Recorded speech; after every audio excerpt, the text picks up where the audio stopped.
Hello dear aspirants, આપ સર્વેનું અમારી YouTube channel game changing સાયકોલોજીમાં હાર્દિક સ્વાગત છે. આજના વિડીયોમાં આપણે પ્રોબેશન ઓફિસર, ચીફ ઓફિસર તેમજ અન્ય કેટલીક સરકારી પરીક્ષાઓ માટે સમાજ કાર્ય એટલે કે સોશિયલ વર્ક સબ્જેક્ટ અગત્યનો છે અને સાથે સાથે જે વિદ્યાર્થીઓ બેચલર ઇન સોશિયલ વર્ક અને માસ્ટર ઇન સોશિયલ વર્ક સાથે સંકળાયેલા છે તો એમને માટે પણ આ વિડીયોઝ ખૂબ અગત્યના છે.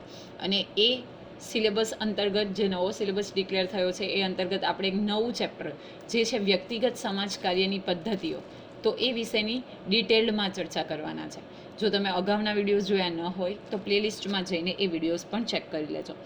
તમે સિલેબસ જોયો હશે તો એમાં મેન્શન કરેલું છે વ્યક્તિગત સમાજ કાર્યની પદ્ધતિઓ, અને એ અંતર્ગત આપણે આજે કાઉન્સેલિંગ તરીકે એટલે કે કાઉન્સેલિંગની જે પદ્ધતિ છે એના વિશે ડિટેલમાં અને સાથે સાથે એનો ઇતિહાસ શું છે તો એ વિશે ડિટેલમાં ચર્ચા કરવાના છીએ. નેક્સ્ટ વિડીયોમાં કાઉન્સેલિંગ કેવી રીતે થાય છે, એની સાથે કયા કયા મુદ્દાઓ સંકળાયેલા છે એના વિશે વાત કરવાની છે. તો આજના વિડીયોમાં આપણે ઓલમોસ્ટ એક ચેપ્ટરને કવર કરવાનો પ્રયત્ન કરીશું, જે છે કાઉન્સેલિંગ, અને સાથે સાથે એની કેટલીક વ્યાખ્યાઓ અને એનો ઇતિહાસ શું છે. સો નેક્સ્ટ વિડીયોથી આપણે એક નવું ચેપ્ટર જે છે એ ચાલુ કરી શકીએ. તો કાઉન્સેલિંગ એક વ્યવસાય છે એટલે કે એક પ્રોફેશન છે જે વ્યક્તિઓને ઉત્પાદક અને સંતોષકારક જીવન જીવવા માટે તેમની સમસ્યાઓ અને મુશ્કેલીઓનું નિરાકરણ કરવામાં સક્ષમ બનાવે છે. તો કાઉન્સેલિંગ એક પ્રકારનું પ્રોફેશન છે જે વ્યક્તિને ઉત્પાદક અને સાથે સાથે સંતોષકારક જીવન જીવવા એટલે કે એક વ્યક્તિ સેટિસ્ફાઈડ જીવન જીવી શકે અને એની જે સમસ્યાઓ છે, મુશ્કેલીઓ છે, તો એનું નિરાકરણ કરવા માટે સક્ષમ બનાવે છે. તે એક એવી પ્રક્રિયા છે જેમાં કાઉન્સેલર અને મદદ કરનારા સેવાર્થી વચ્ચે સંબંધ સ્થાપિત થાય છે. અગાઉ પણ આપણે ચર્ચા કરી છે કે કાઉન્સેલર શું કરશે, તો કાઉન્સેલર જે છે એ મદદ કરનાર છે. તો એ અને સેવાર્થી એટલે કે જેને પ્રોબ્લેમ છે, જે હેલ્પ માટે ગયો છે, તો એ બે વચ્ચે શું થાય છે, સંબંધ જે છે એ પ્રસ્થાપિત થાય છે, સંબંધ જે છે એ કેળવાય છે. કાઉન્સેલિંગની માંગ વધી રહી છે કારણ કે પ્રવર્તમાન વિશ્વમાં મનુષ્ય વિવિધ પડકારો અને તાણનો સામનો કરી રહ્યો છે. શા માટે? તમને કદાચ ખબર હશે કે આજનો જે ટાઈમ છે એમાં લોકો સ્ટ્રેસ, એન્ઝાયટીથી પીડિત છે. અને આજે જો સૌથી વધુ કોઈક ફિલ્ડ અને સૌથી વધુ કોઈ પ્રોફેશનની રિક્વાયરમેન્ટ હોય તો એ છે કાઉન્સેલિંગ, જેથી કરીને વ્યક્તિ જે તાણમાં જીવે છે તો એને એમાંથી બહાર કાઢી શકાય. હવે કાઉન્સેલિંગ પરનો કોર્સ છે, તો એ કાઉન્સેલિંગ શું છે તો એના માટે આપણે ડિટેલમાં ચર્ચા કરીશું અને સાથે સાથે ઐતિહાસિક વિકાસ કાઉન્સિલરનો કઈ રીતે થયો છે તો એના વિશે પણ આપણે અભ્યાસ કરીશું. તો સૌપ્રથમ આપણે જોઈએ કાઉન્સેલિંગની વ્યાખ્યા અને એનો અર્થ. તો કાઉન્સેલિંગ એક વ્યવસાય તરીકે અસ્તિત્વમાં આવ્યું તે પહેલાં પણ આ પ્રથા સદીઓ પહેલાં અસ્તિત્વમાં હતી, જેમાં માનવજાતને જ્યારે પણ કોઈ સમસ્યા હોય ત્યારે તેઓ વડીલો, માતા પિતા, ગુરુઓ અથવા શિક્ષકો પાસેથી મદદ અને સલાહ માગતા હતા, જે તેમના પોતાનાથી સંભાળવું મુશ્કેલ હતું. જો કાઉન્સેલિંગ આપણે એક પ્રોફેશન તરીકે વાત કરીએ તો બેઝિકલી અત્યારે અસ્તિત્વમાં આવ્યું છે, ઓરેલ્સ આપણે એવું કહી શકીએ થોડા વર્ષ પહેલાં અસ્તિત્વમાં આવ્યું છે, પરંતુ સદીઓ પહેલાં પણ આ જે પ્રથા છે એ અસ્તિત્વમાં હતી. ફોર એક્ઝામ્પલ કે માનવજાતને જ્યારે કોઈ પણ પ્રકારની સમસ્યા ઉદ્ભવતી હતી ત્યારે તેઓ વડીલો, માતા પિતા, ગુરુઓ, શિક્ષકો પાસે જતા હતા અને એમની સલાહ સૂચન લેતા હતા. માત્ર 19મી અને 20મી સદીમાં અમુક લોકોના નોંધપાત્ર યોગદાનને કારણે તેને ધીરે ધીરે પરોપકારી વ્યવસાય તરીકે ઓળખવામાં આવ્યો. કાઉન્સેલિંગનો ભાર વ્યક્તિગત જીવનકાળમાં વૃદ્ધિ અને પરિવર્તન પર છે. ઓકે, જે પરિવર્તન આવે છે, જે વૃદ્ધિ થાય છે, તો એની ઉપર બેઝિકલી કાઉન્સેલિંગનો આધાર રહેલો છે. સલાહકારો વ્યક્તિઓ, પરિવારો, જૂથો સાથે કામ કરવા પર તે ધ્યાન કેન્દ્રિત કરે છે જે તેમના જીવનમાં સમસ્યા ઉદ્ભવે છે. હવે જે વ્યક્તિઓ છે, પરિવાર છે, જૂથ છે, એકબીજા સાથે કામ કરે છે, ઓકે, અને એની ઉપર ધ્યાન કેન્દ્રિત કરે છે. એને કારણે શું થાય છે કે કોઈ પણ વ્યક્તિ છે, પરિવાર છે, જૂથ છે, કોઈ ઇન્સ્ટિટ્યુશન છે, જ્યારે આપણે કામ કરીએ છીએ તો અમુક પ્રકારની સમસ્યા ઉદ્ભવે છે અને એને કારણે બેઝિકલી કાઉન્સેલિંગની જરૂરિયાત પડે છે. હવે આપણે જોઈએ કે કાઉન્સેલિંગ શું છે. તો સામાન્ય રીતે લોકો માની લે છે કે કાઉન્સેલિંગ એ માત્ર બે લોકો બેસીને વાત કરે છે અથવા જો કોઈ સમસ્યા ધરાવે છે તેને સલાહ આપે છે, પરંતુ એવું નથી. ઓકે, કોમનલી આપણે જો વાત કરીએ તો સામાન્ય રીતે લોકો એવું માને છે કે કાઉન્સેલિંગ એટલે કોઈ પણ બે વ્યક્તિ જ્યારે બેસીને વાતચીત કરે છે, એમાં બે વ્યક્તિઓ એટલે કે જે વ્યક્તિને સમસ્યા છે એ વ્યક્તિ અને બીજી વ્યક્તિ કે જે સલાહ સૂચન આપે છે, પરામર્શ આપે છે એ વ્યક્તિ. તો બેઝિકલી કોમન લેંગ્વેજમાં આપણે કાઉન્સેલિંગની વાત કરીએ તો સલાહકાર અને સલાહથી, સલાહકાર એટલે કે જે વ્યક્તિ સજેશન આપશે, અને સલાહથી એટલે કે જે સજેશન લેવા ગયો છે, જે પ્રોબ્લેમમાં છે, તો એ વચ્ચેની કોમન પ્રોસેસ છે એવું માનવામાં આવે છે. પરંતુ તે વાસ્તવમાં એવી પ્રક્રિયા છે જે વ્યક્તિને સમસ્યાઓ ઉકેલવા અને તેમના જીવનને અસર કરતા નિર્ણયો સુધી પહોંચવા માટે સક્ષમ બનાવે છે. પરંતુ આપણે જો વાઇડ મિનિંગ લઈએ તો એ શું છે કે જે કોઈ સમસ્યા ઉદ્ભવી છે તો એનું સોલ્યુશન લાવવા, એને ઉકેલવા અને એના જીવનને અસર કરતા નિર્ણયો સુધી પહોંચવામાં સક્ષમ બનાવવામાં આવે તો એને આપણે કાઉન્સેલિંગ તરીકે ઓળખીએ છીએ. વાત કરવી એ અલગ બાબત છે, પરંતુ તે વ્યક્તિને તેની સમસ્યા સમજવામાં, તેના વર્તન, પાત્ર અથવા જીવનના સંજોગોને સુધારવામાં અને તેમની સમસ્યાઓના જવાબો શોધવામાં તેમને ટેકો આપવાના હેતુથી મદદ કરવી એટલે કે કાઉન્સેલિંગ. તો કોમનલી વાત કરવી બે વ્યક્તિઓ સાથે, ધેટ ઇઝ ડિફરન્ટ. અને વ્યક્તિ પ્રોબ્લેમમાં છે તો એને જે પ્રોબ્લેમ છે એ સમજવું, એનું વર્તન એટલે કે એના બિહેવિયરને સમજવું, એના જીવનના સંજોગો છે, પરિસ્થિતિ છે, કટોકટી છે, સ્ટ્રેસ છે, એન્ઝાયટી છે, તો એને સમજવું અને સાથે સાથે જે પ્રોબ્લેમ છે તો એના જવાબો શોધવામાં એને મદદ કરવી, તો એને આપણે શું કહીએ છીએ? કાઉન્સેલિંગ તરીકે ઓળખીએ છીએ. જે વ્યક્તિ મદદ માંગે છે તે સેવાર્થી તરીકે ઓળખવામાં આવે છે, અને જે વ્યક્તિ સહાય પૂરી પાડે છે તે કાઉન્સેલર છે. તો ધેર આર ટુ પીપલ, એક કે જે મદદ માંગે છે એટલે કે સેવાર્થી, ઓકે, અને બીજી કે જે સેવા પૂરી પાડે છે એટલે કે કાઉન્સેલર, જે આપણને શું કરશે? સહાય પૂરી પાડશે. કાઉન્સેલિંગ સામાન્ય રીતે ગોપનીય સત્રોમાં, જેમ કે ટેલિફોન, મેલ, પત્રો અથવા ઓનલાઈન દ્વારા અથવા રૂબરૂ કરવામાં આવે છે. તો ગોપનીય સત્રમાં કરવામાં આવે છે એટલે કે સિક્રેટલી કરવામાં આવતી પ્રોસેસ છે. એ ટેલિફોન દ્વારા પણ હોઈ શકે, ઈમેલ દ્વારા પણ હોઈ શકે, પત્ર, ઓનલાઈન અથવા તો રૂબરૂ મુલાકાત કરવામાં આવે છે. કાઉન્સેલર્સ વાતની તુલનામાં વધુ સાંભળે છે અને મૈત્રીપૂર્ણ, સહાયક રીતે સેવાર્થી સકારાત્મક પરિવર્તન તરફ સશક્ત બનાવે છે. સેવાર્થીને કાઉન્સેલિંગનો અનુભવ ખૂબ જ મુક્ત અને ફાયદાકારક લાગે છે. જે વ્યક્તિ કોઈ તાણ, કોઈ સ્ટ્રેસથી પીડિત છે તો એવી વ્યક્તિ જ્યારે કાઉન્સેલર પાસે જશે તો કાઉન્સેલર પાસે એવા પેશન્સ છે, એ શું કરશે? દરેકે દરેક વાતને શાંતિથી સાંભળશે, ફ્રેન્ડલી બિહેવિયર કરશે, અને જે કોઈ સેવાર્થી કાઉન્સેલિંગ માટે જાય છે તો હી ઓર શી ફીલ્સ વેરી કમ્ફર્ટેબલ, ઓકે, એને મુક્ત અને ફાયદાકારક લાગશે. સામાન્ય વ્યાખ્યાની આપણે વાત કરીએ તો કાઉન્સેલિંગ એ એક ગતિશીલ પ્રક્રિયા છે જેના દ્વારા એક વ્યક્તિ બીજાને તેણીની અથવા તો તેની પરિસ્થિતિનું અન્વેષણ કરવા, વિકલ્પો ઓળખવા, સંભવિત ઉકેલો નક્કી કરવા અને તેના પર કાર્ય કરવા માટે તેના આંતરિક સંસાધનોનો સકારાત્મક રીતે ઉપયોગ કરવામાં મદદ કરે છે. તો બેઝિક આપણે સામાન્ય વ્યાખ્યાની વાત કરીએ તો કાઉન્સેલિંગ એક કેવી પ્રક્રિયા છે? ગતિશીલ પ્રક્રિયા છે. તમને અહીંથી સ્ટેટમેન્ટ વન લાઇનર તરીકે પૂછાઈ શકે કે કાઉન્સેલિંગ કેવી પ્રક્રિયા છે? તો એક ગતિશીલ પ્રક્રિયા છે. ઓકે, એક વ્યક્તિ બીજી વ્યક્તિને શું કરશે? જે કોઈ પરિસ્થિતિ છે, જે કોઈ પ્રોબ્લેમ છે એ સમજશે, સાથે સાથે એના વિકલ્પો, એના ઉકેલ કયા છે, એટલે કે કયા પ્રકારે સોલ્યુશન મેળવી શકાય, તેની ઉપર કયા પ્રકારે કાર્ય કરી શકાય, કેવી રીતે પોઝિટિવ વસ્તુ અથવા તો સકારાત્મક વસ્તુઓનો મદદ કરી શકાય, તો એ બધી વસ્તુઓનો સમાવેશ શેમાં થાય છે? કાઉન્સેલિંગમાં થાય છે. Okay, British association of counselling દ્વારા વ્યાખ્યા આપવામાં આવી છે. તો કાઉન્સેલિંગ શબ્દમાં વ્યક્તિઓ અને સંબંધો સાથેના કાર્યનો સમાવેશ થાય છે, જે વિકાસલક્ષી, કટોકટી સહાયતા, મનોરોગ ચિકિત્સા, માર્ગદર્શક અથવા સમસ્યાનું નિરાકરણ હોઈ શકે છે. કાઉન્સેલિંગનું કાર્ય સેવાર્થીને વધુ સંતોષકારક અને સાધન સામગ્રીથી જીવવાની રીતો શોધવા અને સ્પષ્ટ કરવાની તકો આપે છે. તો બ્રિટિશ એસોસિએશન ઓફ કાઉન્સેલિંગ દ્વારા એવી વ્યાખ્યા આપવામાં આવી છે કે બેઝિકલી એમાં વ્યક્તિ અને સંબંધ સાથેના કાર્યનો સમાવેશ થાય છે. એમાં વિકાસલક્ષી હોઈ શકે એટલે કે ડેવલપમેન્ટના ફ્રેઝથી વિચારવાનું છે, કટોકટી અંગે સહાયતા, મનોરોગ ચિકિત્સા એટલે કોઈ મેન્ટલ ઇલનેસ છે તો એ, માર્ગદર્શન એટલે કે જરૂરી ગાઈડન્સ પ્રોવાઈડ કરવું અથવા તો સમસ્યાનું નિરાકરણ કરવું એ અંગે હોઈ શકે. American council of association ACA દ્વારા પણ એક વ્યાખ્યા આપવામાં આવી છે ઇન ધ યર ઓફ 1997 કે માનસિક સ્વાસ્થ્ય, મનોવૈજ્ઞાનિક અથવા માનવ વિકાસના સિદ્ધાંતોનો ઉપયોગ જ્ઞાનાત્મક, લાગણીશીલ, વર્તણૂકીય અથવા પ્રણાલીગત દરમિયાનગીરીઓ દ્વારા વ્યૂહરચનાઓ જે સુખાકારી, વ્યક્તિગત વૃદ્ધિ અથવા કારકિર્દી વિકાસ તેમજ વિકૃતિઓને સંબોધિત કરે છે. ઓકે, અમેરિકન કાઉન્સિલિંગ એસોસિએશન એવી વ્યાખ્યા આપે છે કે બેઝિકલી માનસિક સ્વાસ્થ્ય, મનોવૈજ્ઞાનિક વિકાસના સિદ્ધાંતોનો ઉપયોગ કરવો, જ્ઞાનનો ઉપયોગ કરવો, લાગણીઓ, વર્તનનો ઉપયોગ કરવો, સાથે સાથે વ્યક્તિગત વૃદ્ધિને ધ્યાનમાં રાખવી અને પ્લસ જો કોઈ વિકૃતિ હોય તો એને પણ સંબોધિત કરતી જે પ્રોસેસ કરવામાં આવે તો બેઝિકલી આપણે એને કાઉન્સિલિંગ તરીકે ઓળખીએ છીએ. કાઉન્સેલિંગ એક વ્યાવસાયિક સંબંધ છે જે વિવિધ વ્યક્તિઓ, પરિવારો અને જૂથોને માનસિક સ્વાસ્થ્ય, સુખાકારી શિક્ષણ અને કારકિર્દીના ધ્યેયો સિદ્ધ કરવા માટે સશક્ત બનાવે છે. આ વ્યાખ્યા નિર્ણાયક પાસાઓને પ્રકાશિત કરે છે જેમાં કાઉન્સેલિંગ સુખાકારી વ્યક્તિગત વૃદ્ધિ, કારકિર્દી, શિક્ષણ અને સશક્તિકરણની ચિંતાઓ સાથે વ્યવહાર કરે છે. ઓકે, વ્યક્તિગત કેવી રીતે ડેવલપમેન્ટ કરી શકાય, એની કારકિર્દી એટલે કે એનું કેરિયર કેવું હશે, શિક્ષણ, એજ્યુકેશન, સશક્તિકરણ, ઓકે, એમ્પાવરમેન્ટ, તો એ બધી વસ્તુઓ સાથેનો વ્યવહાર કરવામાં આવે છે. નેક્સ્ટ છે પરામર્શ વ્યક્તિગત રીતે કરવામાં આવે, જેમાં જૂથોમાં વ્યક્તિગત રીતે કરવામાં આવે છે, જૂથોમાં કરવામાં આવે છે, પરિવારોમાં વ્યક્તિઓ સાથે હાથ ધરવામાં આવે છે. તો આ કોઈક વ્યક્તિગત રીતે હોઈ શકે, જૂથમાં પણ હોઈ શકે, એટલે કે ગ્રુપમાં પણ હોઈ શકે.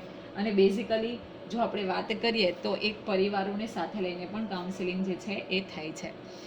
નેક્સ્ટ છે પરામર્શ વૈવિધ્યસભર અને બહુ સાંસ્કૃતિક છે. ઓકે, એમાં વેરાયટીઝ આપણને જોવા મળે છે અને ઘણી બધી સંસ્કૃતિઓના સમન્વયથી આપણે શું કરીએ છીએ, તો બેઝિકલી પરામર્શન એટલે કે કાઉન્સેલિંગ થાય છે.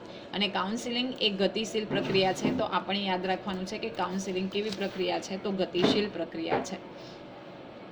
હવે આપણે વાત કરીએ કાઉન્સેલિંગ, એનો ઐતિહાસિક વિકાસ, કેવી રીતે ઇતિહાસનો વિકાસ થયો, તો બેઝિકલી એના વિશે આપણે એક નજર કરીએ તો યુનાઇટેડ સ્ટેટ્સ ઓફ અમેરિકામાં પરામર્શ વિકાસ 18મી સદીની શરૂઆતમાં ઓસ્ટ્રિયન ચિકિત્સક ફ્રાન્સ એસ્ટોન મેસ્મર સાથે કાઉન્સેલિંગની શરૂઆત થઈ હતી.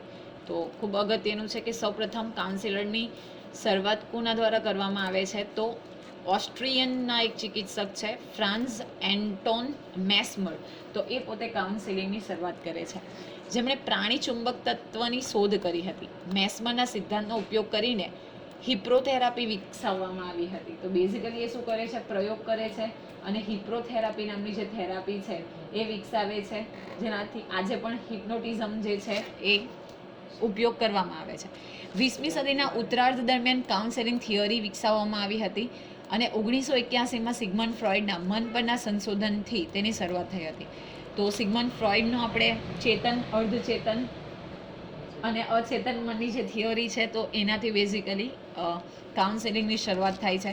તેમણે ન્યુરોલોજિસ્ટ તરીકે તાલીમ લીધી હતી અને હિસ્ટ્રિકલ તરીકે વર્ગીકૃત કરાયેલા દર્દી ઉપર કામ કર્યું હતું. ફ્રોઇડે તેની થિયરીને મનોવિશ્લેષણ નામ આપ્યું અને 1930 સુધી આનો અભ્યાસ કર્યો. તો સિગમન્ડ ફ્રોઇડ જે છે એનું ખૂબ અનેરું પ્રદાન છે. ઈડ ઈગો અને સુપર ઈગોની થિયરી પણ સિગમન્ડ ફ્રોઇડ દ્વારા આપવામાં આવી હતી. ઉપરાંત ચેતન, અચેતન અને અર્ધચેતન મનની જે થિયરી છે, કોન્શિયસ માઇન્ડ રિલેટેડ, તમે હિમસેલાનું એક્ઝામ્પલ જોયું હશે, તો એ વિશેની થિયરી પણ કોના દ્વારા આપવામાં આવી છે, તો સિગમન્ડ ફ્રોઇડ દ્વારા આપવામાં આવી છે. આલ્ફ્રેડ એડલર, ઓક્ટો રેક અને કાર્લ જંગે, એને યુંગ તરીકે પણ ઓળખવામાં આવે છે ઘણી બધી જગ્યાએ, એને પોતાના સિદ્ધાંતો અને અભિગમો વિકસાવ્યા જેને સાયકોડાયનેમિક્સ તરીકે ઓળખાતા હતા તેઓ, અને તેઓ ફ્રોઇડથી અલગ હતા. તો આલ્ફ્રેડ એડલર, ઓક્ટો રેક અને કાર્લ યુંગ અથવા તો કાર્લ જંગ, જેને સાયકોડાયનેમિક્સ તરીકે ઓળખવામાં આવતા હતા. 20મી સદીની શરૂઆતમાં એટલે કે 1900થી લઈને 1909 દરમિયાન 3 વ્યક્તિઓ જેઓ પરામર્શના વિકાસમાં અગ્રણી તરીકે ઓળખવામાં આવે છે, જે છે ફ્રેન્ક પાર્સન્સ, જેસીબી ડેવિસ અને ક્લિફોર્ડ બિયર્સનું વિશેષ અથવા તો પુષ્કળ યોગદાન હતું, જેમાં ફ્રેન્ક પાર્સન્સ, જેસીબી ડેવિસ અને ક્લિફોર્ડ બિયર્સ, તો આ વ્યક્તિઓ 20મી સદીની શરૂઆતમાં સૌથી વધારે યોગદાન આપે છે કાઉન્સેલરના ફિલ્ડમાં. 20મી સદીની શરૂઆતમાં 1900થી 1909 દરમિયાન આપણે જે વાત કરી એ ફ્રેન્ક પાર્સન્સ, જેસીબી ડેવિડ અને ક્લિફોર્ડ બિયર્સ, એમનું મહત્વપૂર્ણ યોગદાન હતું.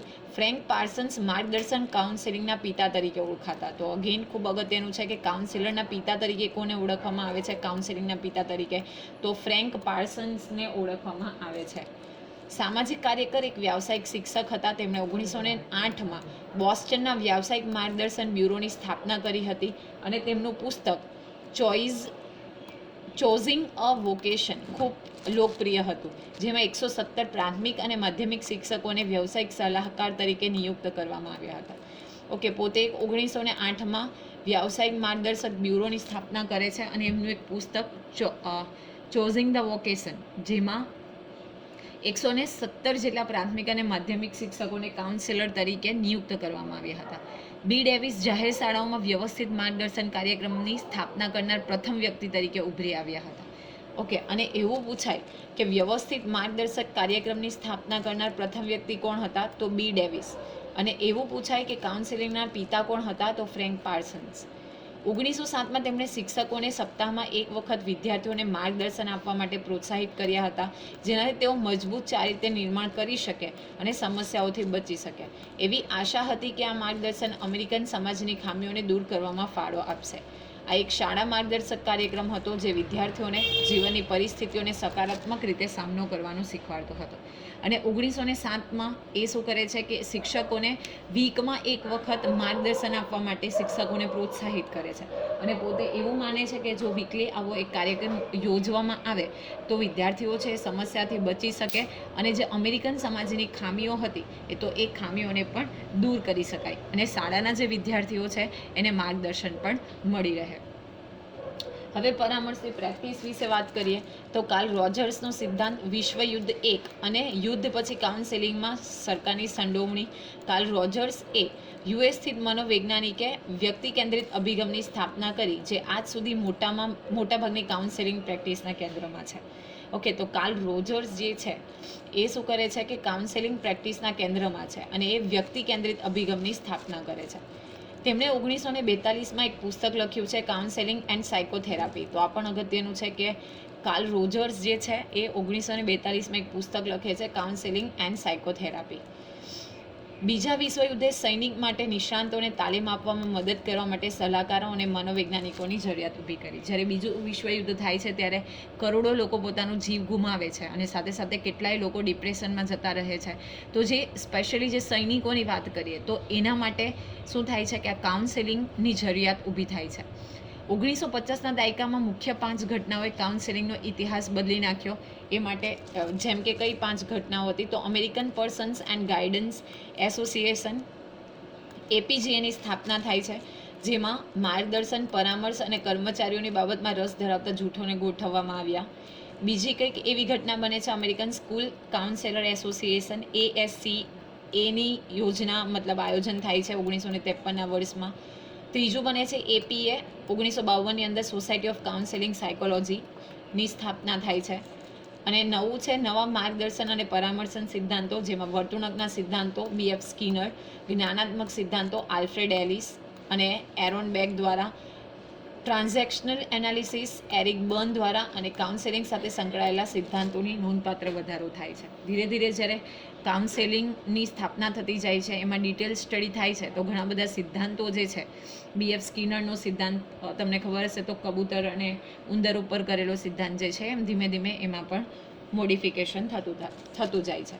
1960ના દાયકામાં ગિલ્ફ્રેડ રેન તેમના પ્રભાવશાળી પુસ્તક the counsellor in a changing world દ્વારા યુએસમાં સૌથી મજબૂત કાઉન્સેલિંગ તરીકે હિમાયતી બન્યા. અગેન ઇમ્પોર્ટન્ટ છે કે ગિલ્બર્ટ રેનની વાત કરીએ તો એમના દ્વારા એક પુસ્તક લખાયું છે the counsellor in a changing world. વિકાસલક્ષી વ્યવસાય તરીકે પરામર્શ ઉપર ધ્યાન કેન્દ્રિત કરવામાં આવે છે અને વિકાસલક્ષી મોડેલનો દાયકો ચાલુ થાય છે. અને મુખ્ય 3 ઘટનાઓ બને છે વિયેતનામનું યુદ્ધ, નાગરિક અધિકાર ચળવળ અને મહિલા ચળવળ. દરેક ઘટનાએ જુસ્સો જગાડ્યો અને સમાજમાં જરૂરિયાતો દર્શાવી અને 1963માં સામુદાયિક માનસિક સ્વાસ્થ્ય કેન્દ્રનો જે કાયદો છે એ પસાર કરવામાં આવ્યો.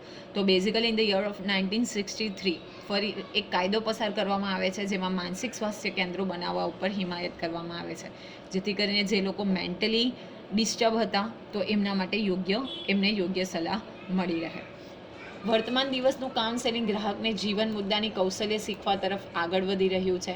આંતરવ્યક્તિત્વ અને આંતરવ્યક્તિત્વ બંને એટલે કે આંતરવ્યક્તિત્વ અને કાઉન્સેલિંગની પ્રક્રિયા ગ્રાહકના પરિવારને સામેલ કરે છે. તો બેઝિકલી આજના સમયની જો આપણે વાત કરીએ તો બંને પક્ષે એટલે કે ગ્રાહકોનો જે પરિવાર છે એ પણ જો આપણે ગ્રાહકનું કાઉન્સેલિંગ કરતા હોઈએ તો ઓકે. 2020 પછીથી COVID-19 રોગચાળો એક એનું ઉદાહરણ છે જ્યાં બધું કામકાજ ઓનલાઈન મોડમાં સ્થાનાંતરિત થયું. પરામર્શ રોગચાળો અને તેની અસરથી પીડિતો અને પરિવારોને નુકસાન, પીડા અને દુઃખનો સામનો કરવા માટે ઉગતી જરૂરિયાત ઊભી થઈ અને આજકાલ ઓનલાઈન કાઉન્સેલિંગ વધી રહ્યું છે કારણ કે મોટાભાગના સેવાર્થી અનામી જાળવવાનું પસંદ કરે છે અને તેમની સમસ્યાઓ સાથે જોડાયેલા કલંકને કાઉન્સેલિંગ કેન્દ્રો સુધી પહોંચવાનું ટાળે છે. તો આપણે સૌ જાણીએ છીએ એ પ્રમાણે કે COVID-19 પછી જે પરિવારોને નુકસાન થયું, ઓકે, પીડા, દુઃખ, જે વ્યક્તિઓનું મૃત્યુ થયું, તો એવા પરિવારો માટે મોટે ભાગેના જે કાઉન્સેલિંગ છે એ ઓનલાઈન બેઝ ઉપર કરવામાં આવ્યા અને આજે પણ કેટલાક લોકોની મેન્ટાલિટી એવી છે કે કાઉન્સેલિંગ જે છે એ ફક્ત માનસિક રોગોની જે વિકૃતિ હોય તો એવા જ લોકો કાઉન્સેલિંગ કરાવે છે. એટલે ઘણી બધી વખત એવું થાય છે કે કોઈ કલંક ન લાગે એ માટે કાઉન્સેલિંગ કેન્દ્ર સુધી પહોંચવાનું લોકો ટાળે છે અથવા તો એ અનામી રહે છે, મતલબ કે પોતાની જે રિયલ આઈડેન્ટિટી છે એ શો કરતા નથી. પરંતુ જેમ આપણે અગાઉ વાત કરી કે આજનો જે સમય છે કોમ્પિટિટિવ યુગનો સમય છે, તો એના માટે લોકો તાણથી અને ડિપ્રેશનથી ઘેરાયેલા છે. તો ઇન ધેટ કેસ કાઉન્સેલિંગ જે છે ખૂબ અગત્યનું બની જાય છે. તો આશા રાખું છું કે કાઉન્સેલિંગની વ્યાખ્યા, એનો ઇતિહાસ અને શા માટે એની જરૂરિયાત છે એ વિશેના ટોપિકની આપણે વિસ્તૃત ચર્ચા કરી, એમાં તમને સમજ પડી હશે. અને જો વિડીયો પસંદ પડે તો વિડીયોને લાઇક કરી અને શેર કરવાનું ભૂલશો નહીં. અને આવા જ વધુ વિડીયોની અપડેટ્સ મેળવવા માટે even you can subscribe our YouTube channel game changing psychology. Thank you for watching the video. Have a nice day.